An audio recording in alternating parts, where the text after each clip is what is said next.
semuanya. Baik, kami di sini akan mempresentasikan materi tentang membangun hubungan antara individu dan kelompok. Membangun hubungan antara individu dan kelompok itu seperti orang yang ambil dari kehidupan sehari-hari itu, orang yang ada di kampus ini itu membangun hubungan individu itu dan kelompok itu. Dosen itu menjelaskan pelajaran kepada orang mahasiswa. Nah, individu itu termasuk dosen dan kelompok itu orang sebagai mahasiswa karena banyak lebih dari satu orang. Nah, interaksi itu ada dua jenis, interaksi informal dan interaksi formal. Dan berikut individu dan hidup bersama sebagai makhluk sosial. Nah, makhluk sosial itu sama dengan orang manusia. Orang manusia itu tidak bisa hidup sendiri tanpa bantuan dari orang lain. Yang berikut manusia yang berbudaya. Di sini ada unsur-unsur kebudayaan. Yang pertama itu bahasa.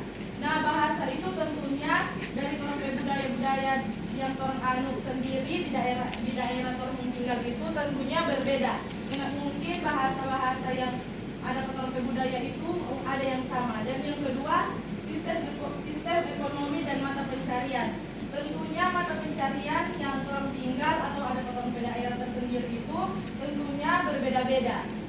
Sama dengan kalau orang di laut, sistem ekonomi itu sudah sangat tinggi dan mata pencarian di sana itu orang itu lebih besar itu hasil pertanian. Nah, orang di sana itu karena sistem ekonomi sangat tinggi, so tidak pakai lagi tuh duit logam. Selanjutnya bagian C, kerangka hidup bersama individu dan kelompok. Jadi poin ini merujuk pada cara manusia menjalani kehidupan mereka dalam konteks sosial. Salah satunya bersama. Jadi individu dan kelompok saling bekerja sama untuk mencapai tujuan bersama. Contohnya adalah saat anggota kelompok bekerja sama dalam proyek tim di tempat kerja untuk mencapai hasil yang lebih baik daripada jika bekerja sendiri.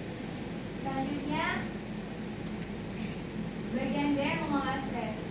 Jadi mengelola stres kunci penting untuk menciptakan hubungan yang sehat dan harmonis.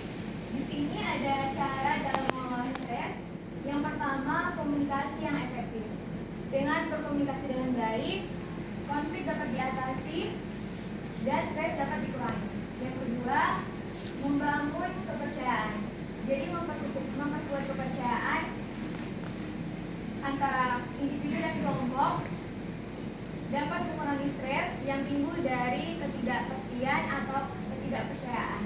Yang ketiga, memprioritaskan kesejahteraan bersama. Jadi fokus pada kesejahteraan bersama dan membangun hubungan yang saling mendukung dapat menciptakan hubungan yang positif dan mengurangi stres yang timbul dari ketegangan atau persaingan. Selanjutnya bagian E, mengelola konflik. Jadi mengelola konflik adalah proses mengatasi perbedaan pendapat, kepentingan atau tujuan yang muncul antara individu dan kelompok sosial dimanapun mereka berada. Di sini ada prinsip dan strategi dalam mengelola konflik. Yang pertama, komunikasi efektif.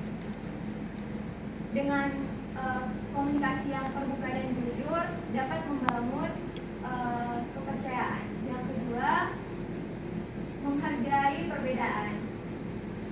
Jadi mengakui dan menghormati perbedaan pendapat dan kepentingan dan nilai-nilai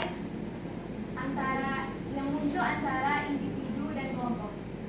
Yang ketiga, kolaborasi. Jadi kerjasama antara individu dan kelompok dapat